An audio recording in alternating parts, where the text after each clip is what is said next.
What am I gonna do with all these swords, huh? I bought too many swords and now I have to redistribute them and balance them.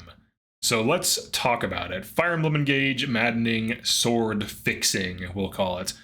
Where would I put all these swords in these categories? How would I change them? Which swords would I leave alone? And so on. Let's start with the Biting Blade. Joke weapons I'm leaving alone because they're RNG well items that just exist for the hell of it. They're not meant to be good. You can't even forge them, so it's fine. It's a joke weapon. If you want to beat the game with joke weapons, it's like a challenge thing for fun. Knock yourself out. Just don't accidentally eat your weapon, because then you might not get one from the well. So be careful. But no changes. Next we have the Slim Sword. I would give this a Forge effect buff to give it a Void. So I think that's the move. Like if I were balancing Engage, I would just give Slims base crit avoid like they already have, and then give them forged avoid. So you can throw them on utility classes and units who just want to like have passive dodge tanking, just for the hell of it. It's not going to be enemy phasing. It's not going to be killing. The best units in the game running something like that would be better off doing other things. It just gives it some kind of flavor, something to do, something interesting. For iron weapons, so we have Iron Sword. I would also buff its Forge effect to give some kind of defensive stats, like defense / res plus 1, 2, 3, scaling at Forge level 1, 3, and 5. So if you plus 5 in iron, you basically get like a defensive tool. So you have like these cheap forges that still have trash damage, but you know, you can get a void from one and defensive stats from the other. I think that's interesting. I think that's kind of cool. It's something to do. Gives them something to do. Is it going to be endgame? Hard carry, you know, competing with the best weapons in the game? No. Is it even going to be close? Still no, but it just gives them something, some kind of flavor, something fun, you know, because that's like that's the point, right? Like early game weapons can just be filler that you can upgrade to do something still. For Liberation, I would buff this as well. Now I know it was like a common thing to buff this and max this out and use this when the game first launched, but this is when people didn't know better. So I think it gives you like one more hit on your engage meter per attack, or like per combat or something like that. It does some kind of effect like that, but it still is low damage, and I think it's Aleer only. So it's like, you know, Aleer's not one rounding on this unless you run like sword power and use E-drops and throw Aleer on Roy or something, on roids. Oh shit, dude, that's a good joke actually, roids. Has someone made that already? Am I the first? Tell me I'm the first, dude. Because Roy gives you so much strength. I bet I'm not. I bet someone else has thought of it. But if I am, that's pretty exciting. All right, so it needs damage. It needs something. Maybe if you max it out, it gives you an additional engage meter on the second hit or something if you double, some kind of effect. That might be too hard to code if someone's actually going to try to turn this series into a mod. So I would give it, I don't know, a little bit of hit and avoid, something. Some kind of non-damage thing, because otherwise it's just going to be like Folkvanger, which I don't think needs changed. For the steel I think should have like a little bit extra crit, like maybe plus 5 more crits, and I don't know, something else. I feel like steel is lacking for sword. Like what does it do? Like is anyone one rounding with a steel sword in endgame? I don't think so. So why would you forge one? Why bother? I mean, Kagetsu with sword power with this on Roy, sure, but that's like, you could argue that with any weapon. Like the best thing, like highest strength stat that doubles plus sword power is probably one rounding with most weapons. But I think it's lacking something for endgame. Folkvanger, I think, is perfectly fine. I think all the hero weapons have fair forge costs and good base stats, and they look cool, so, you know, whatever. Silver Sword. Forge cost reduction, same case as the others. Silver weapons are cool, but for almost every unit, they're too heavy, and the damage difference of steel versus silver is negligible because you can plus 5 a steel, where like for the cost of plus 3ing a silver. So realistically, your steel sword is only like 1 or 2 points of damage behind, but it's, you know, significantly less weight, which means it can double more reliably. And also both of them are, you know, not as good as crit weapons in most cases. So, and obviously we have the Levin sword, which I do think needs nerfed. I would give it 1 more weight. Actually, no, I would give it speed minus 2 or 3 when equipped, and I would reduce its damage by like a point or 2. Actually, no, what would I do this? I would just reduce its damage by like 2 points, 3 points. I think it's too strong. It does way too much damage, and most mage knights, so like Anna and Pandreo are the obvious examples of units who just stomp the game if you just throw them on Mage Knight and hand them a Levin sword. So the difference between them is Anna has higher magic when you level them up to like 20, 20, 30, 40, assuming you're playing like an average rate of play. Anna's going to have higher damage and less speed and build, and Pandreo's going to have less damage and higher speed. So depending on which one you want, both are really good. But either way, like you just bonded shield either of them, and any enemy that attacks them gets one-rounded. It's really stupid. It's way too easy to do. It takes like nothing. It takes like no skill. I mean, honestly, I think the issue is really that those particular units with the Levin sword are too strong, because in other units' hands don't nearly have as high of magic or speed/build.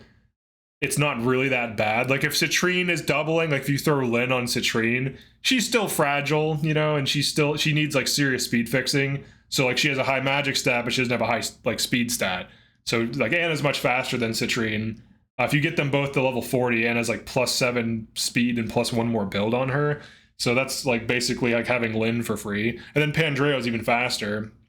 So like I think in the hands of like a unit like Citrine, it's fine, because she needs serious speed fixing, but Pandreo and Anna are just like, maybe they need nerfed, not the Levin sword, but it's difficult. We'll just put it in, I guess we'll put it in nerf question mark. I would nerf its damage slightly. It's just way too good. It even one rounds like enemy mages, which makes no sense at all, because you double, and like if you're Anna, you have high magic stat, you just double in one round enemy mages with sword power like 2 to 3, and you're good to go. Then we have the Wormslayer. Honestly, the Wormslayer is perfectly fine.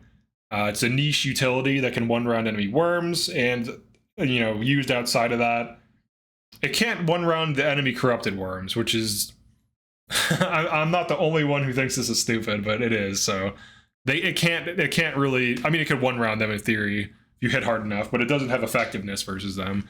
So it's a good utility. Maybe you +1 it, +2 it, whatever. Armor Slayer, same story. I do consider Armor Slayer to be quite good though. Because it's lightweight and it's really easy to get doubling on a lot of different units, and there's a lot of classes that can splash sword as like a secondary weapon, like Wyvern, I guess to some degree Wolf Knight, Hero, a lot of different like meta classes, we'll call them. Like Hero's meta because of like Brave Assist spam, so you can have a Brave Assist unit who just hangs out and Brave Assist and does chip damage. You can just like pull out an armor effective weapon and just like smack an armor and one round it at times, especially if it's like +3, which is cheap to do. So it's a pretty good utility that has like, a pretty good use case. Brave sword, I would reduce the cost of the forging. It's just way too expensive. There aren't too many classes that really benefit from Brave sword. I mean, you can use it to reset an engage meter. That's really the big use case. So outside of that, I really don't find myself ever needing to do that when I'm playing the game normally, though. So it's like, yeah, you can do it, but are you gonna put an engraving and forge a weapon that you're just using to reset a meter? Like, are you really gonna do that? It's like a player phase only weapon that you could use, but I don't know why you would. For the Wakizashi, I would rework it. I would make it so you get them later, and I would make it a side grade to Killer Sword.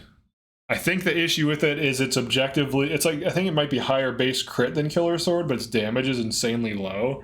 And Wakizashi, throughout the history of Fire Emblem, at least as far as I know, has always been like the rarer, better killing edge. Like it's usually like 10 to 15 uses, super high crit rate, higher base damage, weighs almost nothing. It's supposed to be like this cool ass samurai sword that you whip out to do, to break on an enemy with Astra. That's the point of this weapon. You're supposed to use Astra and your Astra procs when you don't need it and don't want it, and you use 50% of your Wakizashi uses. That is the point of this weapon. That is the entire point. So the fact, honestly, it'd be cool if it could attack 3 times or something. That would be fucking awesome, actually. You keep its stats the same, but it can triple. And the attack pattern could be you attack, they attack, you attack, you attack. Because if you're doubling them, so it would be like the third hit would be after the second. instead of because if it's like a brave effect where you hit, then they hit, it would be way too good because you could like double crit them before they counterattack. So you would hit them first, they hit you, then you hit 2 more times. That would be sick. Just that would make it viable. And also make it so it can do that on enemy phase. That would be cool as hell. I would run it. It'd be fun. So then it'd be like kind of like a ninja weapon. Because there's no durability anymore, so you can't Astra and break it. Or maybe it can proc Astra off of your dex. Dude, that would be cool, actually. If weapons had abilities like that. So it's like weaker, but it can proc an ability. But obviously, we can't code that, right? Like if some, I mean, maybe someone gets crazy and figures out how to mod that in. I don't know. But yeah, something where it attacks again, or maybe give it some other stats. Yeah, honestly, I think it should be found later on. It should be like a middle to end game weapon that's just a better killing edge that weighs more or something. Or if it weighs less, maybe it has less crit rate. Maybe more damage, less crits, less weight. So it's like a less effective killer weapon, but it's a more effective like doubling weapon that still has like, you know, high enough crit to reliably crit. For killing edge, I think it's fine. You can get this one rounding pretty easily. Kagetsu on this, on Ringless No Somniel can one round, so imagine forging it and having emblems and shit and passives. For the Iron Blade, buff forge effects, give it the iron treatment, you know, defense res plus 1, 2, 3 on break points. For something, it's still trash, you wouldn't use it, but give it something. Steel Blade, I would make it better in some way. Give it some kind of stats or give it some kind of effect, maybe slightly increase its crit rate. So then it's like the great weapon that can kind of crit, not like 30%, I'm talking like 5% more on a forge, something like that. Maybe a little bit more accuracy, maybe make it like an accurate crit weapon, maybe give it some dodge, some little stats here and there to give it some flavor, to make it interesting to use. Silver Blade. This one I'm going to put in reduced forge costs. It's still decent. It can still like whack enemies for good damage. But I would reduce its forge costs so you can run it a little bit better. There's not like too many things that really use this effectively. I'm trying to think of like what can even use this well. Like you can, it's good for like utility if you're on sword. Well, not really, because if you're on a hybrid class, you can pull out like a silver great axe or a silver great lance, which are higher might. So depends on the situation, but those are usually better, right? So I would just still, you know, reduce its forge cost so it can bring something to the table. Khaled Bulg needs its forge cost reduced. It does have good availability. You get it on chapter 21. And on Ringless No Somniel, this is a fantastic weapon because you can't forge in that rule set. So you just basically get like an actual upgrade. So like if forging wasn't in the game, everything would be different because then the trade-offs between like silver and steel, like silver would be higher weight, higher damage, higher accuracy, but steel, you know, less weight, less damage, less accuracy. Because the weight is the real factor there. So like units who have higher build could double more reliably, but you get more damage with the silver. With the Khaled Bulg though, forging it's way too expensive. You do get it late enough, like it's like super late game, but it's like chapter 21, but you're forced to go into chapter 22 immediately afterwards.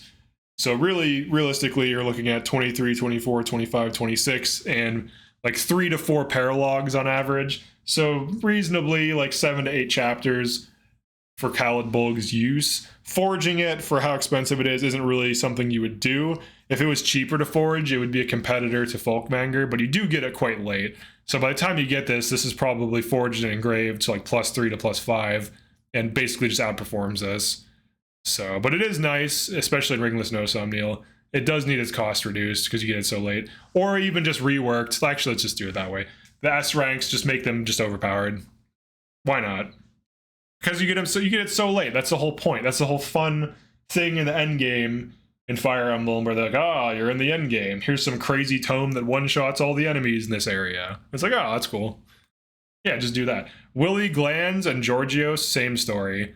Willy Glands, you get post, or the end of chapter 25, after you kill the boss. It's a 1 to 2 range physical sword that's actually decent. But it's not like who can even use it though? The thing that sucks about it is you get it so late because it could be an interesting weapon because swords do not have a 1 to 2 range physical outside of engage weapons. Like you only have Levin's sword.